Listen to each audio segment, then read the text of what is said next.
Aqui há Romanos.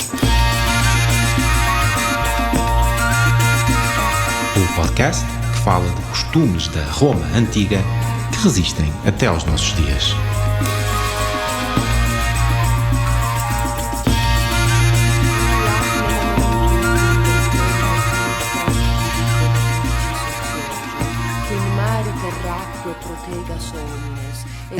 Sejam bem-vindos à primeira série de podcast Aqui há Romanos, uma iniciativa da Direção Municipal da Cultura e do Departamento de Património Cultural da Câmara Municipal de Lisboa, no âmbito do projeto Lisboa Romana. Esta série de podcasts tem como objetivo as permanências, de certa forma, perceber que hábitos, que costumes dos romanos prevalecem nas sociedades atuais, e o tema desta sessão são os pets, os animais de estimação. Será que os romanos já tinham animais de estimação? É esta questão e outras que vou colocar às nossas convidadas, a quem eu aproveito para agradecer uma vez mais a vossa presença e colaboração. A professora doutora Cleia Detri, licenciada em Biologia e doutorada em Arqueologia. É professora na Faculdade de Letras da Universidade de Lisboa e é investigadora da UniArque, do Centro de Arqueologia da Universidade de Lisboa. E a professora doutora Elizabeth Pires, licenciada em Biologia e doutorada em Biologia Molecular, é professora da Faculdade de Medicina Veterinária da Universidade Lusófona e investigadora da Associação Biopolis, Cibio in Bio e do LARC, Laboratório de Arqueociências da Direção-Geral do Património Cultural. E pronto, a primeira questão eu julgo que é fácil, que todos nós sabemos responder, claro que sim. Os romanos já tinham animais de estimação, mas é preciso recuarmos alguns milénios para lá da civilização romana para percebermos como é que todo este processo de domesticação iniciou, não é? Querem dizer alguma coisa, falar um bocadinho sobre isto, Cleia? Sim, então realmente o cão é a espécie que foi primeiro domesticada entre todas, por razões diferentes das restantes, que mais tarde no Neolítico são domesticadas para a alimentação, sobretudo, mas o cão realmente foi especial. Ele é domesticado por caçadores-coletores e ainda é um bocadinho um mistério quando é que foram exatamente domesticados, mas o maior número de dados vem que terão sido domesticados entre 15 a 20 mil. O maior número de restos até vem da Europa, de conjuntos que foram encontrados desta espécie, que nós podemos dizer mesmo que é cão, porque às vezes são difíceis de distinguir, não é? Do cão do lobo, porque ele é domesticado a partir do lobo.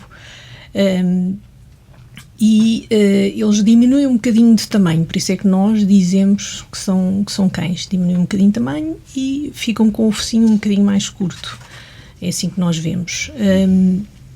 E realmente temos alguns casos na Alemanha, por exemplo, outro caso também em Espanha, no norte de Espanha, em Erralha, mas em Portugal, por exemplo, temos o caso mais antigo, um esqueleto inteiro, tem cerca de 8 mil anos e foi encontrado nos Concheiros de Muges, enterrado na mesma zona onde eram enterradas as pessoas. Portanto, vê-se que havia algum carinho com estes animais e ele realmente tinha todas as características de um cão doméstico.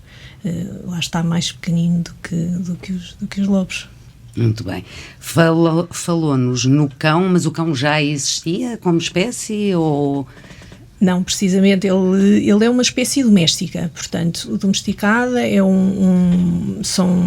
no caso do cão, ele ainda até é mais na verdade, se formos mesmo rigorosos, ele é na verdade uma subespécie, porque ele ainda consegue reproduzir-se com o lobo, ele consegue reproduzir híbridos e os híbridos conseguem ter descendência, mas conseguem se isolar num nicho, que é um nicho humano, não é? E conseguem ter características que são morfologicamente diferentes, não é? Toda a gente gente, ou a maioria das pessoas, consegue mais ou menos distinguir um cão de um lobo, não é? Sobretudo as raças que nós vemos hoje. Há assim aqueles huskies ou alguns cães, algumas raças que são assim mais parecidas, mas normalmente nós conseguimos distinguir. Realmente eles criaram um grupinho à parte, não é? Já tem alguma distinção também genética, não é? Que a Elizabeth aí pode falar mais. Mas eles são descendentes domésticos, vivem num nicho doméstico, que é o ambiente humano, e foram de certeza domesticados a partir do lobo, que é uma espécie selvagem. Muito bem. Quer acrescentar mais alguma coisa? Sim, realmente este processo de domesticação leva à formação de espécies novas. Na verdade, o cão ainda é considerado uma subespécie, Canis lupus familiaris, e o isolamento de um núcleo de animais, o controlo dos seus cruzamentos, a seleção dos cruzamentos para aumentar a frequência das características desejadas nas populações futuras, são de facto forças evolutivas muito grandes que atualmente têm como desfecho esta separação genética. Há variantes que são típicas de lobo e há variantes que são típicas de cão, e nós encontramos e conseguimos medir essa distância genética entre as duas espécies, e por isso a classificamos como sendo duas subespécies diferentes atualmente. Muito bem. E o gato? O gato é muito mais misterioso do que o cão. Ele não diminui tanto de tamanho, não é tão fácil de observar, mas em coisas mais recentes conseguimos ver alguma diferença. E também não aparecem tantos restos. Nós sabemos que os gatos são um bocadinho mais independentes, não é? Vivem sempre ali um bocadinho mais no seu mundo, não é?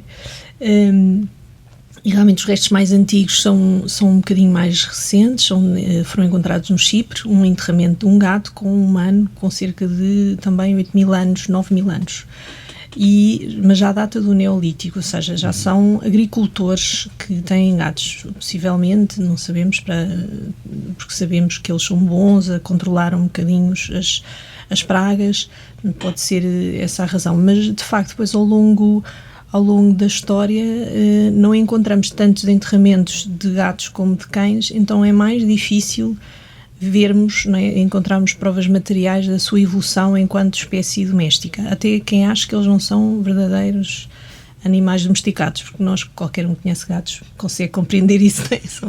Realmente facilmente também conseguem sobreviver em estado feral, portanto conseguem estar mais independentes. E temos menos restos para dizer coisas sobre eles. Os cães temos mais enterramentos, é mais fácil. Mas acho que também há dados genéticos sobre isso, não é? Depois até ajudam mais do que os restos materiais. Sim, aparentemente a grande diversificação em raças é algo mais recente, talvez da Idade Média, e o motivo terá sido então os aspectos diferentes dos gatos, mas nunca se consegue chegar à diversidade que têm os cães. Nós temos cerca de 40, 50 raças de gato, e em contraponto nos cães temos cerca de 400, portanto são dois cenários diferentes. Falou em raças, é um tema muito interessante, porque aqui entram os romanos, não é? Foram os romanos que iniciaram esta coisa, entre aspas, das raças, não é? Querem nos dizer alguma coisa também sobre isso? Sim, então eles, podemos dizer que os romanos é os que de facto começam a se calhar mais intensivamente entrar nesta mania ou nesta loucura das raças muito pequenas e muito grandes. Embora já haja previamente alguns restos que nós podemos ver, alguma variação de tamanhos que pode ser intencional, que pode ter a ver com pessoas já a tentar arranjar funções diferentes para determinados cães, e vemos isso desde o Calcolítico. Há trabalhos que já fizemos sobre isso, que vemos que há diferentes tamanhos, e na Idade do Ferro também há outros trabalhos que mostram que já há alguma seleção artificial intencional mas eu diria que eram os romanos que realmente levam ao outro extremo, em que aparece pela primeira vez realmente os animais muito pequenos, quase tamanho de chihuahuas. Atenção, não há chihuahuas no período romano também, nem nada, nenhuma raça. Portanto, aquelas raças morfotipos que nós podemos ver no período romano não têm necessariamente relação com as raças que nós temos hoje. Às vezes podem até ter o mesmo aspecto, não é? Vamos ver alguma imagem do período romano e até parece alguma raça que nós conhecemos hoje, mas não, em princípio eles não têm ligação nenhuma. Mas é verdade que temos animais muito pequeninos, temos já animais condrodistróficos, que são aqueles um bocadinho com as patas tortas, não é? Que todos também já conhecemos, como por exemplo o teckel, não é? Que é pequenino porque tem as patas mais tortas. Ou temos aqueles que são miniaturas, como o chihuahua. E eles já conseguiram isso no período romano, foi a primeira vez que eles têm que nós encontramos estes restos, estes animais muito pequenos. E depois também temos animais muito grandes, tipo um moçoide, e encontramos registros, por exemplo, em Mérida, de enterramentos com cerca de 40 cães, em que vemos estas morfologias todas. E é muito interessante porque depois os próprios cães mais pequeninos, eles têm mais patologias tratadas, que se vê que houve mais cuidado, provavelmente as pessoas tinham os cães mais perto de si, e provavelmente estes cães não tinham uma função específica, mas talvez fosse uma questão só estética ou emocional, ter os cães mais perto das pessoas, não é? São os tais cães de colo, não é? Que andamos sempre com eles ao colo, e os romanos parece que já gostavam dessa ideia. Mas também há alguma informação, não é? Mais informação genética sobre isso. Sim, antes do período romano nós encontramos variabilidade em termos de tamanho, não é? Com estudos de osteometria ou odontometria, nós encontramos, por exemplo, há 4, 5 mil anos atrás, encontramos, digamos, 2 tipos de tamanho. E se nós estivermos a tentarmos colocar esses tamanhos num gráfico com as várias raças que nós conhecemos cá em Portugal, digamos que eles estão ali junto dos cães de caça e os maiores junto dos cães de guarda. Portanto, talvez estes diferentes morfotipos estivessem associados a uma função. Portanto, já havia, se calhar no passado, uma seleção para um tipo de cão que executasse uma determinada função. Mas como a Cleia disse, temos um agravamento desta diversidade, uma amplitude muito maior, e fizemos uma comparação entre vários períodos e realmente, chegando ao período romano, encontramos a diversidade, o espectro da diversidade osteológica, tal como encontramos atualmente no presente, em termos das raças. E se extrairmos DNA e se conseguirmos recuperar esse DNA, nós já encontramos esses genes associados, por exemplo, ao porte grande. E em Mérida, exatamente, nós tivemos a recuperação desse DNA, fomos olhar para esse gene e encontramos essas variantes associadas a um grande porte. Portanto, estamos aqui mesmo a tentar contar uma história olhando por diversas janelas, seja a osteologia, a osteometria, a arqueologia, o contexto e dados de laboratório, não é? E converge, nós encontramos isso. Também outros sinais que não ficam no registro arqueológico, como o tipo de pelo, se é pelo curto, se pelo comprido, se é pelo encaracolado, se pelo liso, enfim, estamos atualmente na procura desses pequenos genes de forma muito dirigida e vamos recuperar todo esse aspecto exterior dos cães de Mérida e de outros contextos que não ficam registados nos ossos, não é? Mas sim no seu DNA. Muito bem. Nós sabemos que no passado, na pré-história, existem vários tipos de funções que os cães pudessem estar associados, como a função da caça, ritual, sacrifício, e até há evidências de cães de populações humanas que tivessem usado os cães para a produção de pelo na tentativa de fazer tecido na América do Norte, sim. Curioso, muito bem. Falou-se também em contextos de enterramento, ou seja, estes animais eram enterrados, não eram simplesmente descartados. Isto revela aqui um grau de afetividade, não é, entre o humano e o animal, que no fundo é aquilo que nós ainda hoje partilhamos com os nossos animais de estimação. Sim, é muito interessante porque esta espécie é entre os animais que aparece mais frequentemente com enterramentos intencionais. Nos animais às vezes pode haver algumas dúvidas, porque não temos a certeza se é intencional ou se estão só a deitar fora, mas a maior parte das vezes nós conseguimos ver que há um tratamento muito especial.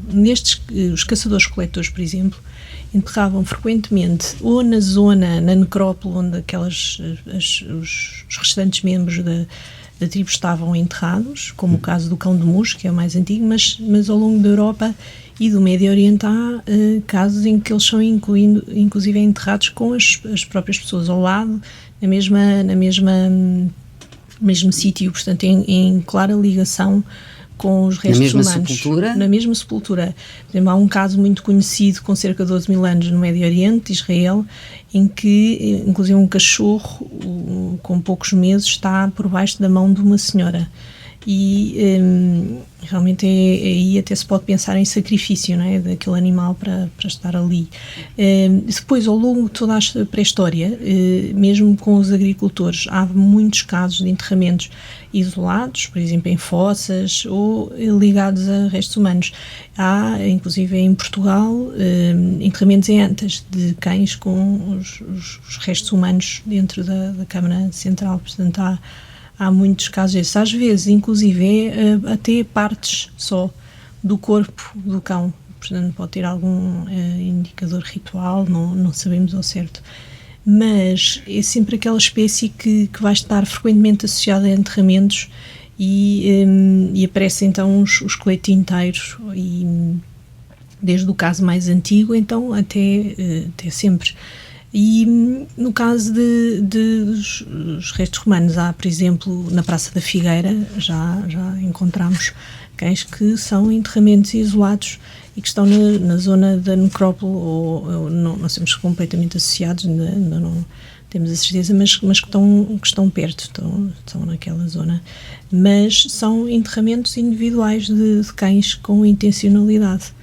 E também há este enterramento com cerca de 40 cães, que têm 3 esqueletos humanos por baixo e outros 40 cães por cima. Tem claramente uma intenção ritual para aquele contexto. Em Mérida, não é? Sim, em Mérida. E em Mérida, Espanha, que era a capital da Lusitânia, portanto fazia parte da nossa província.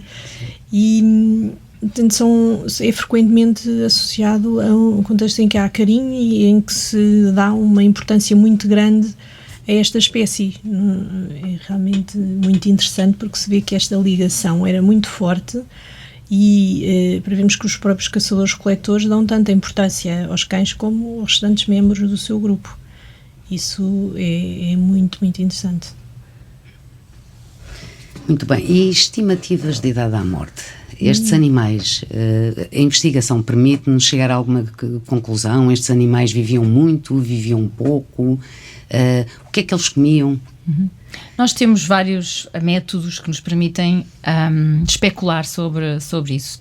Idade à morte, sim, temos uma medida dos dentes e da taxa de oclusão de um canal dos dentes, medindo essa taxa de oclusão, o estado de oclusão desse canal. Quanto mais fechado, mais antigo é o cão. Portanto, podemos fazer raio-x a estes vários esqueletos, por exemplo, de Mérida, que temos um estudo que temos a decorrer, e fazendo nestes cálculos conseguimos perceber se os cães morreram de idade, velhinhos ou novos. Quanto à dieta, nós também temos outra abordagem através dos isótopos estáveis, conseguimos inferir sobre a sua dieta. A mobilidade também, isótopos de oxigênio ou mesmo enxofre, não é? Conseguimos perceber se eles são da região, nasceram e morreram ali, ou se vêm de fora. Temos esses vários trabalhos a decorrer, mas sim, por exemplo, de Mérida, a maior parte dos animais morreram numa idade jovem. A dieta, estamos a acabar de analisar o grande contexto, mas tem uma dieta parecida com os humanos.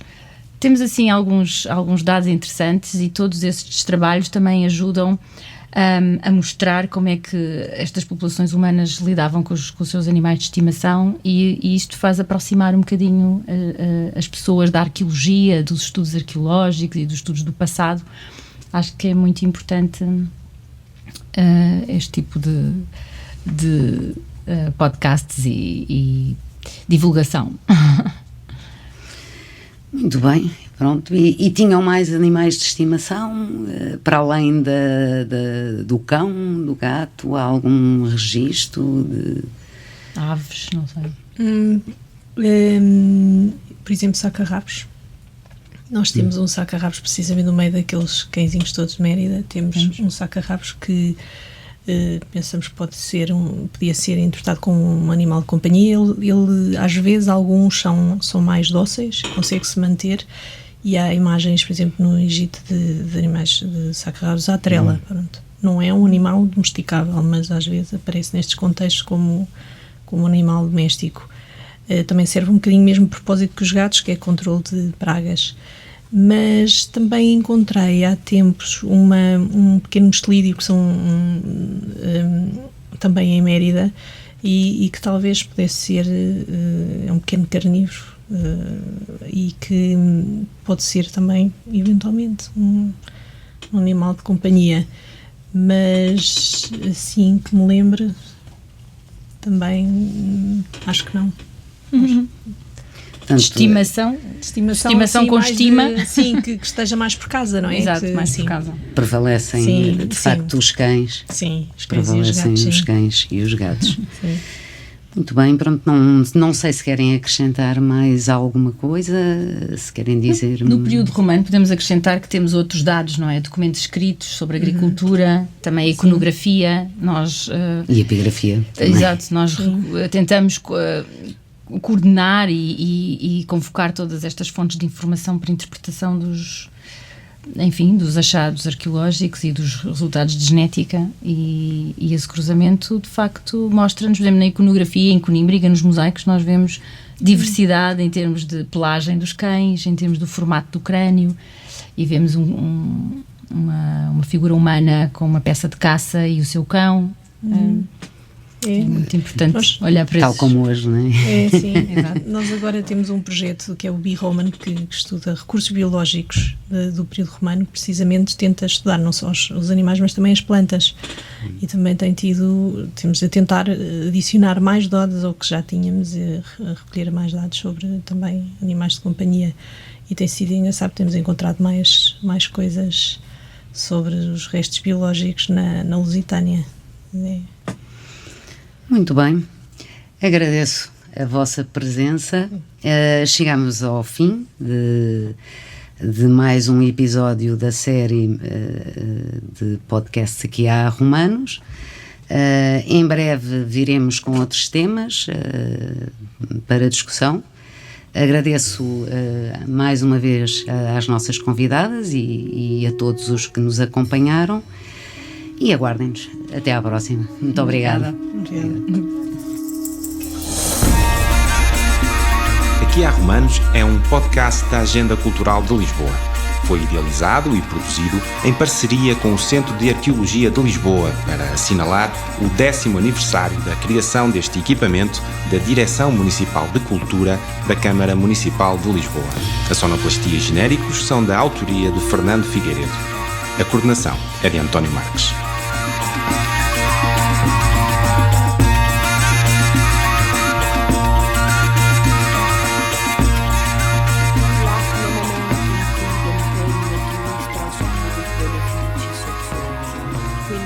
Terracque protega somnis, e du pulsis vide procelis, salutare